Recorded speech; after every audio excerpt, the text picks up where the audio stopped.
मित्रांनो नमस्कार, मी अंकुश बर्डे ज्ञाना शेतीमध्ये पुन्हा एकदा आपलं सर स्वागत करत आहे. मित्रांनो, एक अत्यंत अनोखा प्रयोग आज आपण पाहण्यासाठी आलेलो आहेत आणि या व्हिडिओमध्ये मी ठरवलं आहे की आपण कमीत कमी बोलायचं. तर त्यासाठी मी डायरेक्ट आपले दादा आहेत, तुम्ही ओळख करून द्या.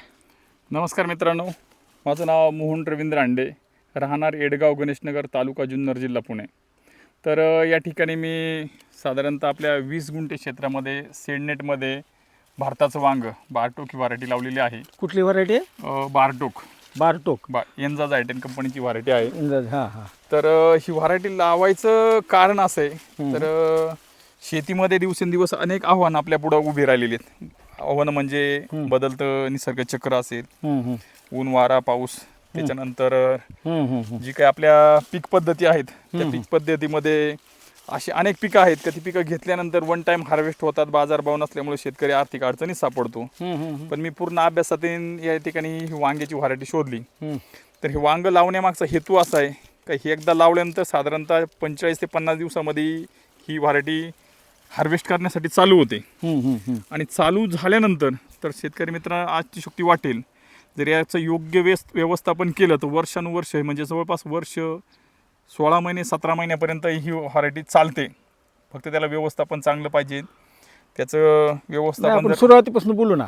आता मला सांगा, हे 20 गुंठ्याचं शेडनेट केलं तर ते कशासाठी? तुम्ही म्हणले की सिमला मिरचीसाठी. सिमला मिरचीसाठी आहे शेडनेट केलं होतं. कारण सिमला मिरची लावताना काय व्हायचं, सनबर्निंग म्हणजे ज्यावेळेस उन्हाळ्यामध्ये अति सूर्याची किरणं यायची तर सनबर्निंगचा प्रॉब्लेम व्हायचा.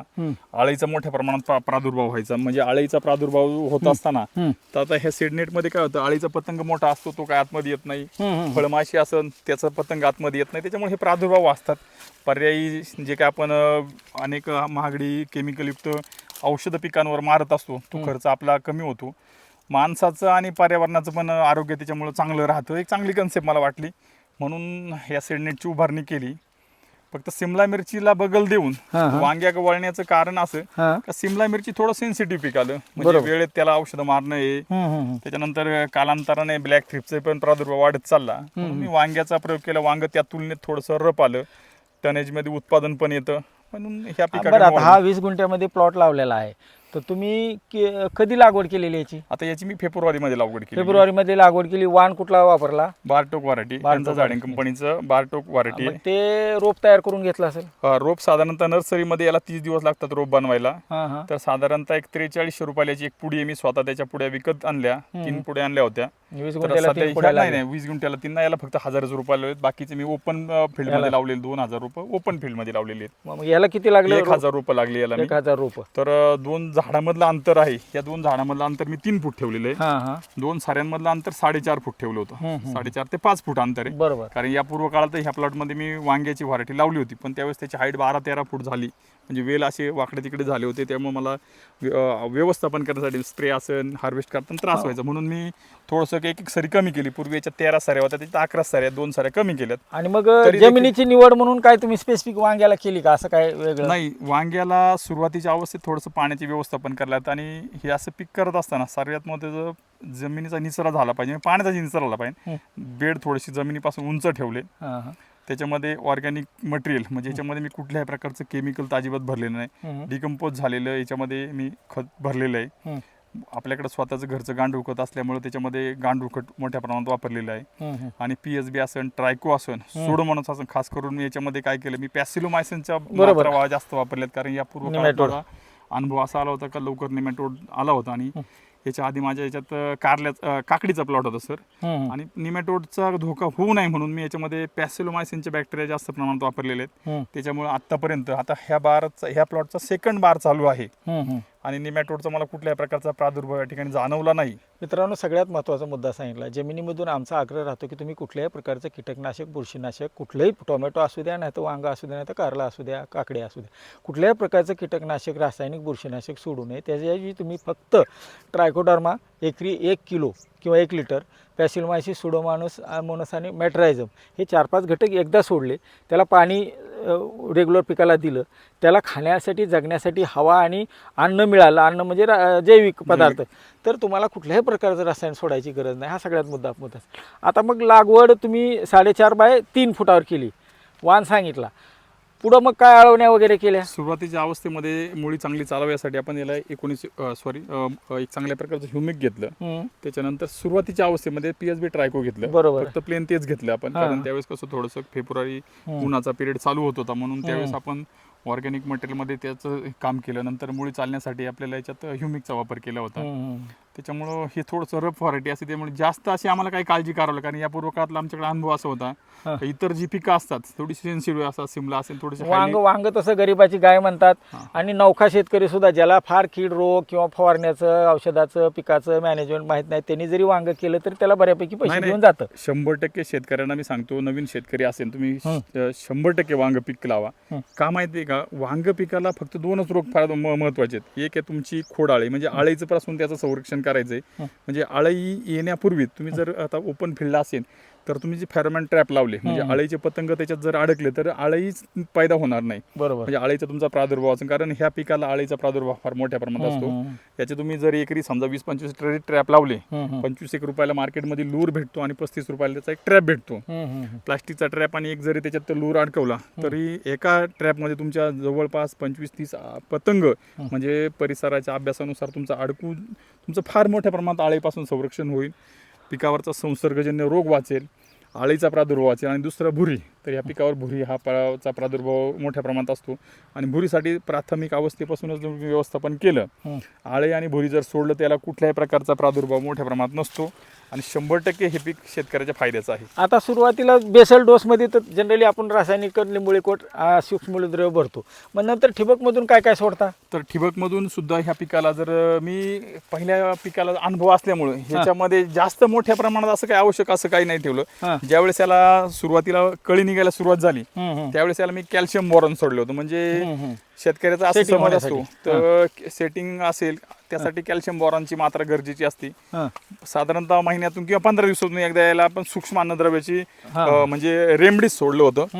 म्हणजे त्याला जे काही सूक्ष्म अन्नद्रव्याची आवश्यकता आहे ते हे करण्यासाठी, आणि फळाला शायनिंग आणि चकाकी येण्यासाठी कॅल्शियम बोरॉनचा वरून पण स्प्रे घेतला होता. म्हणजे त्याचा दुहेरी फायदा होतो, सेटिंग पण होतो आणि शायनिंग पण राहते फळाला. मग लागवड केल्यानंतर आता कीड रोगाचं बऱ्यापैकी सांगितलं, खतात सांगितलं, तोडे कधी सुरू होतात? तर 45 दिवसानंतर आमची याची पहिली हार्वेस्टी चालू झाली. सुरुवातीला दिवसांनी तोडे होतात? 45 दिवसानंतर दर 8 दिवसाला याचा तोडा करावा लागतो. दर 8 दिवसाला तोडा करता. मग पहिल्या तोड्यात किती माल निघाला होता? तर पहिल्या तोड्यात आपल्याला एक 60-65 किलो माल निघाला होता सुरुवातीला. पण नंतर दुसऱ्याच तोड्याला 1 टन भर माल निघाला. म्हणजे डायरेक्ट जे वांग आहे तर 350-400 ग्रॅमचं वांग निघायचं एक. आता फेब्रुवारी लागवड झाली, आपले झालंय 15 मार्चच्या आसपास तोडे सुरू झाले, 1.5 महिन्यांनी. मग आता 15 मार्च पासून आज आपण 17-18 जून चालू आहे. जून चालू आहे, म्हणजे जवळपास 3 महिने झाले. 3 महिने झाले. 3 महिन्यात आठवड्याला तोडा. तोडा. आता सध्या किती माल निघतो एका तोड्याला? 20 गुंठ्यात क्षेत्र आहे मित्रांनो. 20 गुंठ्याचं तोड आहे. आपल्या ज्यावेळेस फुल चांगला भर चालू होता त्यावेळेस 1.5 टन तोड्याला माल निघायचा. 1600-1500 किलो माल निघायचा. त्याच्यानंतर हा फ्लो, पहिल्या बारचा फ्लो संपेपर्यंत साधारणतः आपल्या 10 टनाच्या आसपास माल गेला होता. नंतर सेकंड बार चालू झालेला आहे. सेकंड बार सुरुवात पहिला तोडा साधारणतः 400 किलोच्या आसपास निघाला. नंतर 700-800, आता या पूर्व काळात 1000 किलोचा त्याला आपला तोडा निघालेला आहे. आणि सुदैवाने यावेळेस बाजार पण चांगला आहे. साधारणतः मॉलला आता सध्या 45 रुपये किलो पर्यंत त्याची मागणी आहे. म्हणजे 2 प्रकारे याची मागणी आहे मार्केटमध्ये. पीस म्हणजे नगावर मागणी असते, मार्केटला 200 ग्रॅमच्या पुढचं मॉलसाठी नग लागतो. आणि हे थोडंसं मॉल सिस्टीम म्हणजे शहरी भागामध्ये याची मागणी जास्त राहते. लोकल मार्केटला सुद्धा हा चांगल्या क्वालिटीचं वांग 25 रुपयापर्यंत जातं. लोकल मार्केट म्हणजे नारायणगाव सारख्या मार्केटमध्ये म्हणजे जे काही त्याच्यामध्ये 25 रुपये किलो जातं, आणि मॉलला 40-45 रुपयापर्यंत त्याचा रेट आपल्याला पडतोय. आतापर्यंत किती माल निघाला? तर आतापर्यंत 15 टनाच्या पुढे याच्यात माल गेलेला आहे. अजून किती दिवस प्लॉट चालेल? तर प्लॉट हा कमीत कमी, आता जर तुम्ही हा प्लॉट पाहिलं, काहीच वाटत नाही, अजून सुरुवात झाली वाटतं आपल्याला. मी यापूर्व काळात वांगे केली होती, मी स्वतःहून तो प्लॉट सोडून दिला होता, का तर मला ते व्यवस्थापन करायला त्रास व्हायचा. आणि आता अशी अवस्था आहे तर प्रत्येक झाडाला 100 पेक्षा जास्त फळं आहेत. कारण ती फळं फुगवायची, त्याचे सगळं व्यवस्थापन कायचं म्हणजे फार त्रास होतोय. अजून एवढाच माल निघाला असं मला तरी वाटतं. 100% म्हणजे 15 आणि 15 30 टन माल. 30 टन माल. या पूर्व काळात मी 22 टन माल काढला होता, आणि 22 टन पैकी जवळपास 80% माल मी मॉलला दिला होता. म्हणजे क्वालिटीमध्ये माल निघाला. क्वालिटी. मग 30 टनाचा जर विचार केला मित्रांनो, 20 गुंठ्याचं क्षेत्र आहे, शेडनेटमध्ये केलंय. शेडनेटमध्ये केल्यामुळे त्यांना कीड रोगाचा बऱ्यापैकी प्रादुर्भाव कमी होत आहे, ज्याच्यामुळं अन्नातलं वांग्यातलं विष कमी होण्यासोबतच शेतकऱ्याचं उत्पादन वाढतंय, उत्पादन खर्च कमी होतोय. बरोबर. तर मग आता ह्या आतापर्यंत किती पैसे झाले या 20 गुंठ्यामधून? नाही, पैशाचा आता हिशोब जर करायला गेलं सर, आपण मॉलला वेगवेगळ्या ठिकाणी माल देतोय. असू द्या ना, पण एक अंदाज तुम्हाला माहित असतो आपण किती माल, 15 टन माल काढला आहे. हां, 15 टन माल काढला आहे आणि पुढचा दुसऱ्या टप्प्यातलं चालू आहे, बरोबर आहे? बरोबर आहे. तर मग 30 टन माल सगळा जाईल. ॲव्हरेज रेट किती धरायचा? तरी आतापर्यंत जर ॲव्हरेज रेट पकडला तर उन्हाळ्यामध्ये याला बाजारभाव थोडा कमी होता, साधारणतः 20 रुपयापर्यंत त्याचा जर बाजार पकडला तर समजा 15 टनाचा 15-45 4.5 लाख रुपये आतापर्यंत त्याचे झालेले आहेत. अजून किती होतील माल निघाल? इथून पुढे त्याचे पैसे 100% पावसाळ्यात जास्त दर असतो, कारण त्यामुळे जास्त जो का अनुभव आहे तो डायरेक्ट डबल टिबल बाजार आता सध्या आहे.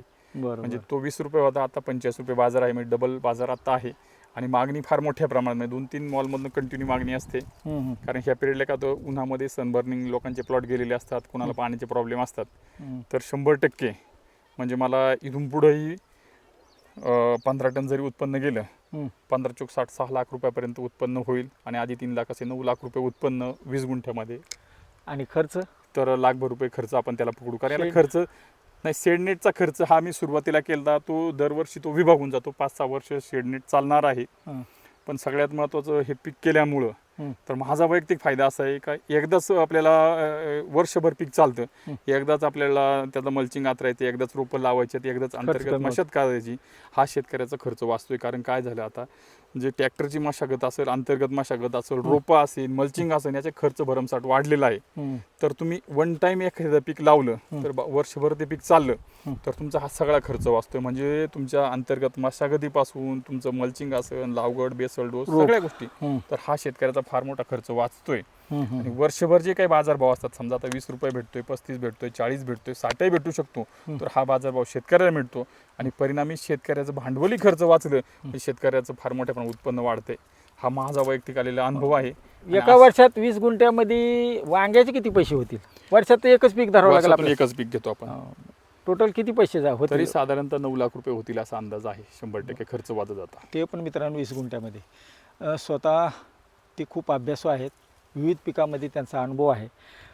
एकंदर वांग्याबद्दल किंवा बाकी इतर पिकाबद्दल शेतकऱ्याला काही सल्ला द्या तुमच्या भाषेत, कारण आम्ही सांगितलं फारसं पटत नाही लोकांना. नाही, काय होतं शेतकरी मित्रांनो, शेवटी माझं बोलणं समजा मी लाखात बोलतोय, 5 लाख, 6 लाख, 9 लाख, कदाचित अतिशयोक्ती वाटते लोकांना. कारण काय झालं, मी एक शेतकरी आहे आणि शेती करत असताना सगळे चांगले वाईट अनुभव मी शेतीमध्ये पाहिलेत. म्हणजे मका पीक असेल, फ्लावर असेल, कोबी असेल, मिरची असेल, सगळ्या प्रकारची ऊस शेती असेल, सगळ्या शेतीचा अभ्यास मी केलेला आहे. समजा ऊस लावला तर आपल्या 16-17 महिन्याने पेमेंट येतं. वर्षभर शेतकऱ्याला इन्व्हेस्टमेंटला ती फ्लावर कोबीसारखी पिकं केली तर साधारणतः 45-50 दिवसामध्ये ते हार्वेस्टला येतं. त्यावेळेस बाजार लागतात नाही लागतात, शेतकऱ्याला पैसे भेटतील. मकासारखं पीक केलं तर साधारणतः 90 दिवसामध्ये ते हार्वेस्टला येतं. त्यावेळेस बाजार असेल तर शेतकऱ्याला 2 रुपये भेटतील, नसेल तर भेटत नाहीत. पण ही अशी पीक पद्धती जर आपण केली तर 100% शेतकऱ्याला पैसे का भेटणार आहे? तर तुमचं हे जे पीक आहे तर तुमचं अनेक दिवस चालणार. म्हणजे शेतीचा फॉर्म्युलाच आहे, नवीन फॉर्म्युला म्हटलं तरी चालेल. तर तुम्ही एखाद्या पिकाची लाईफ वाढव. मी जसं म्हटलं वर्षभर हे पीक चालतं, वर्षभरातला तुमच्या सगळ्या प्रकारचा तुम्हाला बाजारभाव भेटणार आहे. म्हणजे कमीत कमी असेल, हायेस्ट असेल, मिनिमम असेल आणि सरासरी तुम्हाला 2 रुपये भेटणार आहेत. आणि ज्यावेळेस एखादा प्लॉट चांगला असेल तर शेतकऱ्याला जर समाधान भेटलं तो हुरपाने काम करत असतो. म्हणजे तुम्ही कुठलंही पीक निवडता असताना तुम्ही थोडंसं फॉर्म्युला माझा वैयक्तिक असा आहे का तुम्ही त्या पिकाची लाईफ वाढवा. जेवढी तुम्ही पिकाची लाईफ वाढवाल तेवढं तुमचं उत्पन्न वाढणार आहे. आणि भविष्यामध्ये विचार करून शेती करावं लागणार आहे. शेतीला फार आव्हानं आहेत. म्हणजे तुमचं आज निसर्गचक्र बदललेलं आहे, बाजारभाव आपल्या हातात नाही आहेत, भांडवली खर्च भरमसाठ झाला आहे, मजुराचा खर्च वाढलेला आहे, सगळा खर्च वाढलेला आहे. आणि अशा वेळेस जर आपण अशी पीक पद्धती निवडली तुमच्या सगळ्या खर्चावर एक प्रकारे बचत होणार आहे. म्हणजे तुमच्या अंतर्गत मशादी, रोपाचा खर्च, मजुरांचा खर्च. तर ह्याला मजूर फार, सगळ्यात महत्त्वाची गोष्टीला मजूर फार कमी लागतो. कारण हार्वेस्टसाठी हे जड पीक असतं, फार कमी हार्वेस्टिंगला खर्च. तुम्ही घरच्या घरीसुद्धा हार्वेस्टिंग करू शकता. आणि हार्वेस्ट करण्यासाठी जर हे पीक आलं, दुर्दैवाने तुम्ही नाही करू शकला, 2 दिवस हे नंतर केलं तरी याचं काही नुकसान होत नाही. हा एक फार मोठी जमेची बाजू आहे. त्याच्यामुळं भविष्यामध्ये तुम्ही अशी नवीन नवीन पीक पद्धती करून सकारात्मक दृष्टिकोन ठेवून यशस्वी वाटचाल केली तर हे वांग्याचं पीक 100% फायद्याचं आहे. तर मित्रांनो, हे गॅलन वांग्याचा आपण आवर्जून त्यासाठी व्हिडिओ केला होता. साहेबाचा, दादाचा मी नंबर देणार आहे. त्यांच्याकडे सगळ्या बऱ्यापैकी पीक पद्धती आहे, त्यांना चांगला अभ्यास आहे. तुम्हाला काही अडचण आली तर त्यांना फोन करा. दादा, आपण आम्हाला वेळ दिला त्याबद्दल मी वैयक्तिक आणि ज्ञानशेतीच्या वतीनं धन्यवाद मानतो. नमस्कार.